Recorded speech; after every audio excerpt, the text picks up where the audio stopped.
Shivaji Bhonsle c. 1627–1630 to 3 April 1680, also known as Chhatrapati Shivaji Maharaj, was an Indian warrior king and a member of the Bhonsle Maratha clan. Shivaji carved out an enclave from the declining Adilshahi sultanate of Bijapur that formed the genesis of the Maratha Empire. In 1674, he was formally crowned as the Chhatrapati of his realm at Raigad. Shivaji established a competent and progressive civil rule with the help of a disciplined military and well-structured administrative organizations. He innovated military tactics, pioneering the guerrilla warfare methods, which leveraged strategic factors like geography, speed, and surprise and focused pinpoint attacks to defeat his larger and more powerful enemies. He revived ancient Hindu political traditions and court conventions and promoted the usage of Marathi and Sanskrit rather than Persian in court and administration. Shivaji's legacy was to vary by observer and time, but began to take on increased importance with the emergence of the Indian independence movement, as many elevated him as a proto-nationalist and hero of the Hindus, particularly in Maharashtra. Debates over his history and role have engendered great passion and sometimes even violence, as disparate groups have sought to characterize him and his legacy.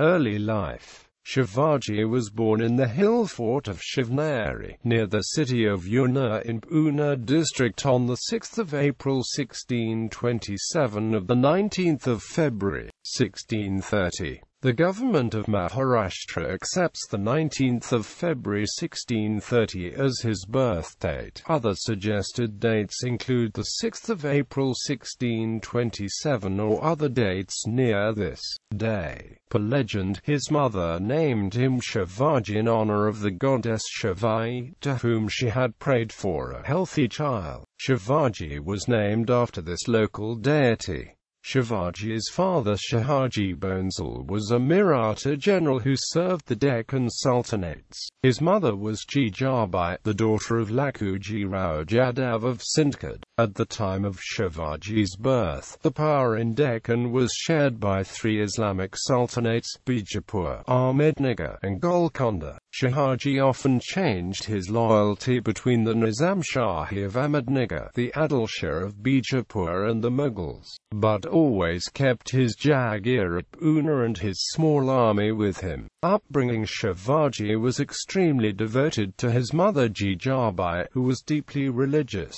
This religious environment had a great impact on Shivaji, and he carefully studied the two great Hindu epics, Ramayana and Mahabharata. These were to influence his lifelong defense of Hindu values. Throughout his life he was deeply interested in religious teachings, and regularly sought the company of Hindu and Sufi saints. Shivaji, meanwhile, had married a second wife, Tukabai, from the Mohite family, and moved to Karnataka to lead a military campaign on behalf of Adilshahi. He left Shivaji and Jijabai in his Pune holdings in the care of his administrator, Dadoji Kondeo. Dadoji Kondeo made significant contributions in teaching Shivaji basic fighting techniques such as horse riding, archery and marksmanship, patter and others. Shivaji as a boy was a keen outdoorsman, and though he received little formal education and most likely could neither read nor write, he is said to have possessed considerable erudition. Shivaji drew his earliest trusted comrades and a large number of his soldiers from the Maval region, including Yesaji Kank, Suryaji Karkad, Baji Pasalkard, Baji Prabhu Deshpande and Tanaji Malasare. In the company of his Maval comrades, Shivaji wandered over the hills and forests of the Sahyadri range, hardening himself and acquiring first-hand knowledge of the land, which was to later prove applicable to his military endeavors. At the age of 12, Shivaji was taken to Bangalore, where he, his elder brother Sambhaji and his half-brother Ekoji I were further formally trained. He married Saibai from the prominent Nimbalkar family in 1640.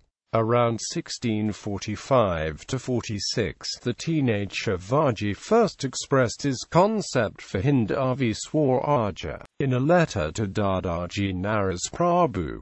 Conflict with Adilshahi Sultanate. In 1645, the 15-year-old Shivaji bribed or persuaded the Bijapuri commander of the Torna fort, Anayat Khan, to hand over the possession of the fort to him. Firangojin Arsala, who held the Chakan fort, professed his loyalty to Shivaji, and the fort of Kondana was acquired by bribing the Adilshahi governor. On the 25th of July 1648, Shivaji was imprisoned by Baji Gorpade under the orders of the current Adilshah Muhammad Adil Shah in a bid to contain Shivaji. Accounts vary, with some saying Shivaji was conditionally released in 1649 after Shivaji and Sambhaji surrendered the forts of Kondana, Bangalore and Kandapi. Others saying he was imprisoned until 1653 or 1655. During this period Shivaji maintained a low profile. After his release, Shivaji retired from public life, and died around 1664 to 1665 during a hunting accident. Following his father's death, Shivaji resumed raiding, seizing the kingdom of Javali from a neighboring Maratha chieftain in 1656.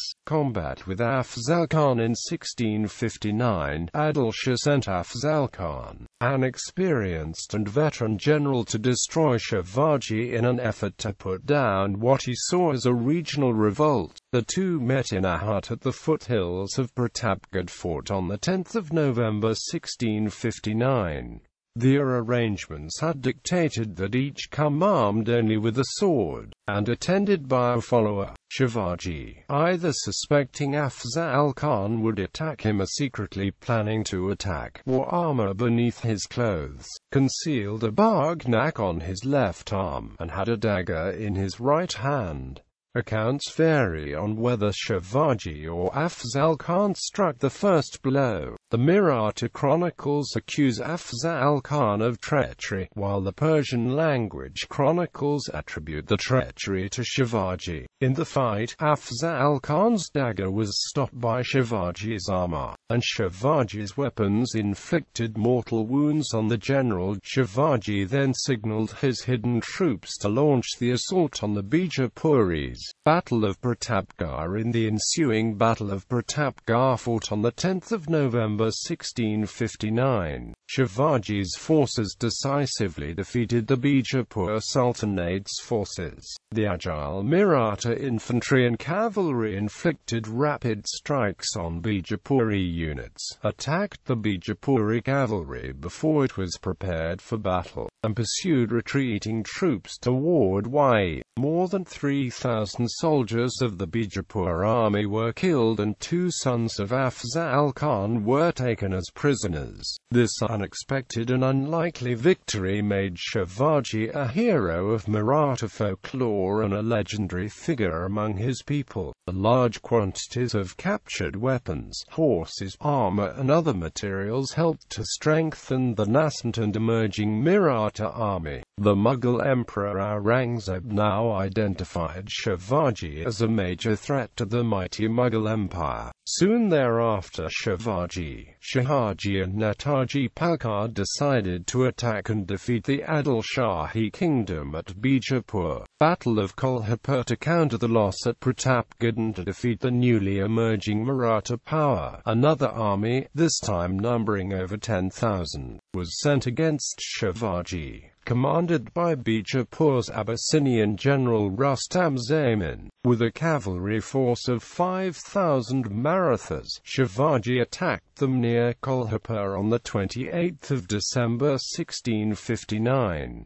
In a swift movement, Shivaji led a full frontal attack at the center of the enemy forces while 2 other portions of his cavalry attacked the flanks. This battle lasted for several hours and at the end Bijapuri forces were soundly defeated and Rustam Jaman fled the battlefield. Adilshahi forces lost about 2,000 horses and 12 elephants to the Marathas. This victory alarmed Aurangzeb, who now derisively collectively referred to Shivaji as the Mountain Rat and prepared to address this rising Maratha threat. Siege of Panhala and Battle of Pavankind in 1660. Adilshahi sent his general Shivaji to attack Shivaji's southern border, in alliance with the Mughals who planned to attack from the north. At the time, Shivaji was encamped at Panhala Fort near present-day Kolhapur with his forces. Shivaji's army besieged Panhala in mid-1660, cutting off supply routes to the fort. During the bombardment of Panhala, Shivaji had purchased grenades from the British at Raigad to increase his efficacy, and also hired some English artillerymen to bombard the fort, as conspicuously flying a flag used by the English. This perceived betrayal angered Shivaji, who in December would exact revenge by plundering the English factory at Rajapur and capturing 4 of the factors,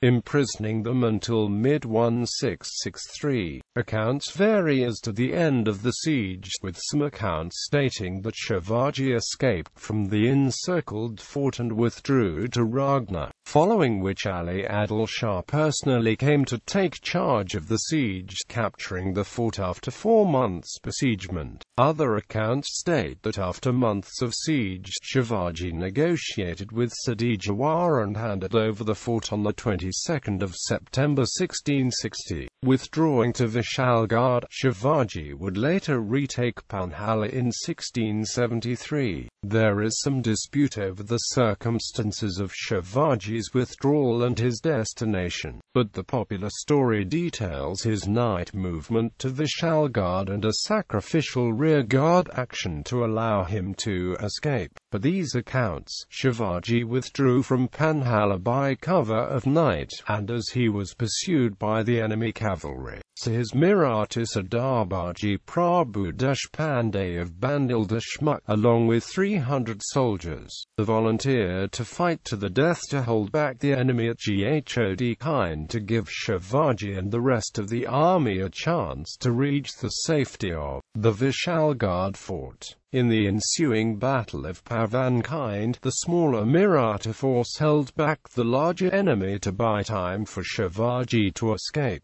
Baji Prabhu Deshpande was wounded but continued to fight until he heard the sound of cannon fire from Vishalgarh, signaling Shivaji had safely reached the fort. On the evening of the 13th of July 1660, Chhatrapati was later renamed Pavankind in honor of Baji Prabhu Deshpande, Shibu Singh Jadhav, Fuloji, and all other soldiers who fought in their clash with the Mughals. Up until 1657, Shivaji maintained peaceful relations with the Mughal Empire. Shivaji offered his assistance to Aurangzeb in conquering Bijapur, and in return, he was assured of the formal recognition of his right to the Bijapuri forts and villages under his possession. Shivaji's confrontations with the Mughals began in March 1657, when 2 of Shivaji's officers raided the Mughal territory near Ahmednagar. This was followed by raids in Unna, with Shivaji carrying off 300,000 Hun in cash and 200 horses. Aurangzeb responded to the raids by sending Iziri Khan, who defeated the forces of Shivaji at Ahmednagar. However, Aurangzeb's countermeasures against Shivaji were interrupted by the rainy season and his battle of succession with his brothers for the Mughal throne following the illness of Shah Jahan. Attack on Shaista Khan. Upon the request of Badi Begum of Bijapur, Aurangzeb sent his maternal uncle Shaista Khan, with an army numbering over 150,000 along with a powerful artillery division in January 1660 to attack Shivaji in conjunction with Bijapur's army, led by Shivaji.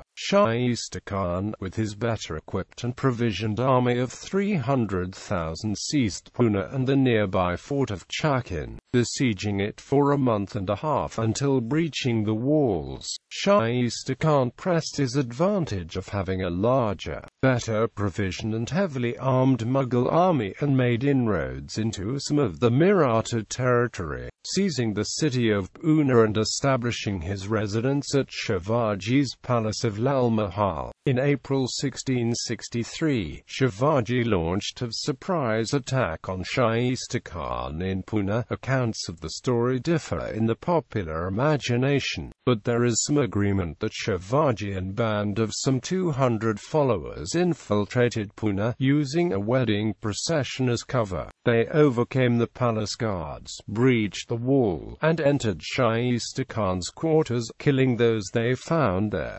Shaista Khan escaped, losing his thumb in the melee, but one of his sons and other members of his household were killed. The Khan took refuge with the Mughal forces outside of Pune, and Aurangzeb punished him for this embarrassment with a transfer to Bengal. An Uzbek general, Chhatrapati Khan, was sent by Shaista Khan to attack and reduce the number of forts under Shivaji's control in the Khingan region on the 3rd of February 1661. The 30,000 Mughal troops left Pune, marching through the back country in an attempt to surprise the Marathas. In the Battle of Umberkind, Shivaji's forces ambushed and enveloped them with infantry and light cavalry in the dense forests of Umberkind Pass near present-day Pen. In retaliation for Shaista Khan's attacks, and to replenish his now depleted treasury, in 1664 Shivaji sacked the city of Surat, a wealthy Mughal trading centre. Treaty of Pur under attack on Shaista Khan and Surat enraged the Mughal Emperor Aurangzeb. In response he sent Mirza Raja Jai Singh I with an army numbering around 150,000 to defeat Shivaji. Jai Singh's forces made significant gains and captured many Maratha forts, forcing Shivaji to come to terms with Aurangzeb rather than lose more forts and men. In the Treaty of Puranda, signed between Shivaji and Jai Singh on the 11th of June 1665, Shivaji agreed to give up 23 of his forts and pay compensation of 400,000 rupees to the Mughals. He also agreed to let his son Sambhaji become a Mughal Sardar, serve the Mughal court of Aurangzeb and fight alongside the Mughals against Bijapur. One of Shivaji's commander, Netaji Palkar, joined the Mughals, was rewarded very well for his bravery, converted to Islam, changed his name to Quli Muhammad Khan in 1666 and was sent to the Afghan frontier to fight the restive tribes. He returned to Shivaji's service in 1676 after 10 years with the Mughals, and was accepted back as a Hindu on Shivaji's advice.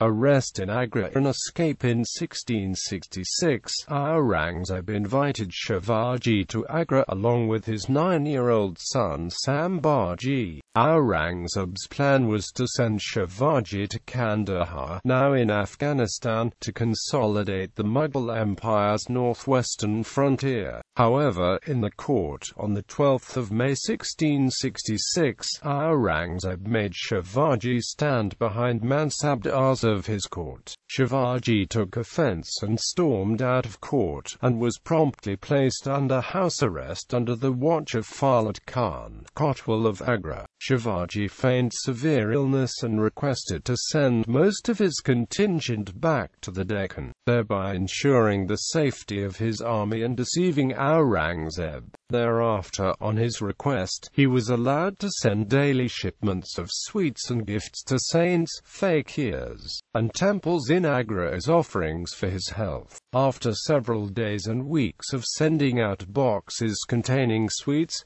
Sambhaji, being a child, had no restrictions and was sent out of the prison camp, and Shivaji, disguised as labourer carrying sweet basket, escaped on the 17th of August 1666. According to the Mughal documents, Shivaji and his son fled to the Deccan disguised as sadhus. After the escape, rumours of Sambhaji's death were intentionally spread spread by Shivaji himself in order to deceive the Mughals and to protect Sambhaji. Recent research has proposed that Shivaji simply disguised himself as a Brahmin priest after performance of religious rites at the Haveli grounds on the 22nd of July 1666, and escaped by mingling within the departing priestly entourage of Pandit Kavindra Paramananda. Sambhaji was removed from Agra and taken to Mathura later by Shivaji's trusted men. Reconquest. After Shivaji's escape, hostilities ebbed and a treaty lasted until the end of 1670, when Shivaji launched a major offensive against Mughals, and in a span of 4 months recovered a major portion of the territories surrendered to Mughals.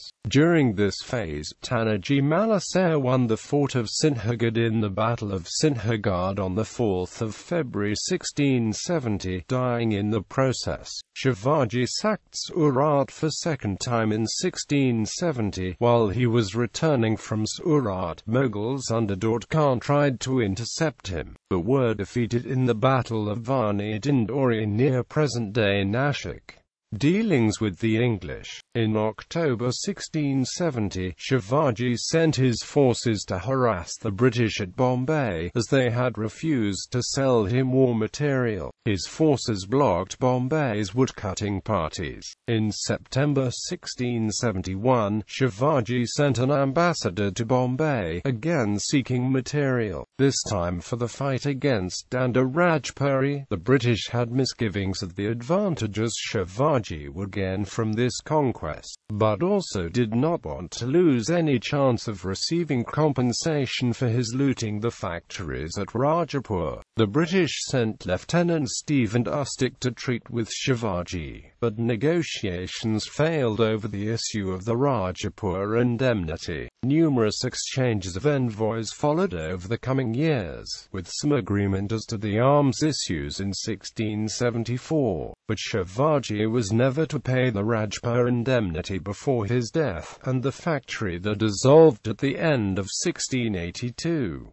Battle of Nesari. In 1674, Prataprao Gujat, the then commander-in-chief of the Maratha forces, was sent to push back the invading force led by the Adilshahi general, Balal Khan. Prataprao's forces defeated and captured the opposing general in the battle, after cutting off the water supply by encircling a strategic lake, which prompted Balal Khan to sue for peace. In spite of Shivaji's specific warnings against doing so, Prataprao released Balal Khan, who started preparing for a fresh invasion. Shivaji sent a displeased letter to Prataprao, refusing him audience until Balal Khan was recaptured. In the ensuing days, Shivaji learnt of Balal Khan having camped with 15,000 force at Nesari near Kolhapur. Not wanting to risk losing his much smaller Maratha force entirely, Prataprao and 6 of his Sardars attacked in a suicide mission, buying time for Anandreo Mohite to withdraw the remainder of the army to safety. The Marathas avenged the death of Prataprao by defeating Balal Khan and capturing his Jagia under the leadership of Vanaji and Hambarao Mohite. Shivaji was deeply grieved on hearing of Prataprao's death. He arranged for the marriage of his second son, Rajaram, to Prataprao's daughter. Anandreo Mohite became Hambarao Mohite, the new Samabhat.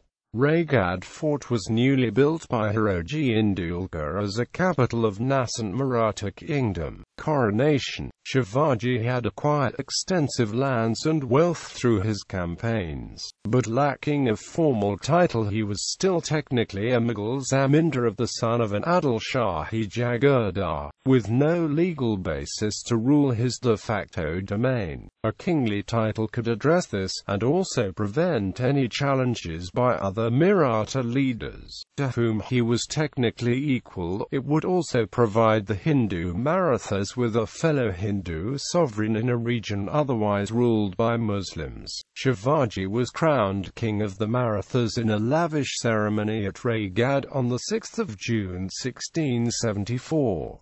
In the Hindu calendar it was on the 13th day of the first fortnight of the month of Jaishtha in the year 1596.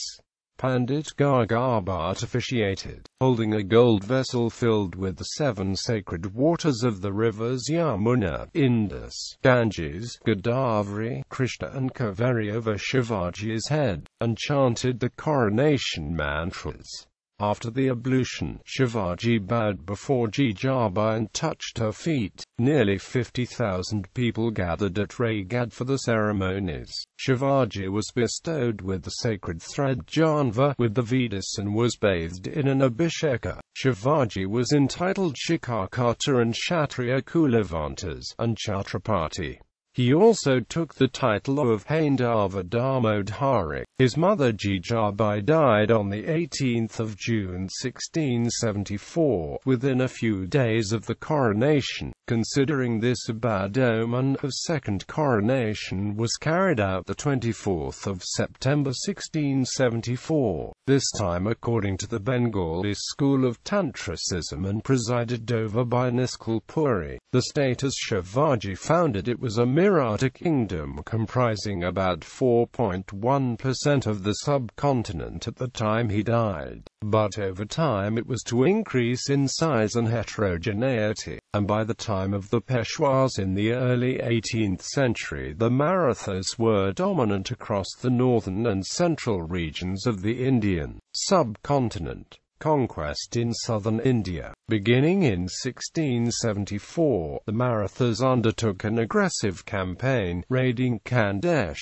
capturing Bijapur, Ponda, Karwar, and Kolhapur. In November the Maratha navy skirmished with the Siddhis of Janjira, and in early 1676 Peshwa Bengal, en route to Surat, engaged the Raja of Ramnagar in battle. Shivaji raided Atani in March 1676, and by year's end besieged Belgaum and Vemrayam in modern-day northern Karnataka. At the end of 1676, Shivaji launched a wave of conquests in southern India, with a massive force of 30,000 cavalry and 20,000 infantry. He captured the Adilshahi forts at Vellore and Jinji, in modern-day Tamil Nadu. In the run-up to this expedition Shivaji appealed to a sense of Deccani patriotism, that the Deccan, or southern India, was a homeland that should be protected from outsiders. His appeal was somewhat successful and he entered into a treaty with the Khutun Shah of the Golconda Sultanate that covered the eastern Deccan. Shivaji's conquests in the south proved quite crucial during future wars. Jinji served as Maratha capital for 9 years during the Maratha War of Independence. Shivaji intended to reconcile with his half-brother Venkoji, Shahaji's son by his second wife, Tukabe, who ruled Thanjavur after Shahaji. The initially promising negotiations were unsuccessful, so whilst returning to Raigad Shivaji defeated his half-brother's army on the 26th of November 1677 and seized most of his possessions in the Mysore plateau. Venkoji's wife Dipabai, whom Shivaji deeply respected, took up new negotiations with Shivaji, and also convinced her husband to distance himself from Muslim advisors. In the end Shivaji consented to turn over to her and her female descendants many of the properties he had seized, with Venkoji consenting to a number of conditions for the proper administration of the territories and maintenance of Shivaji's future memorial.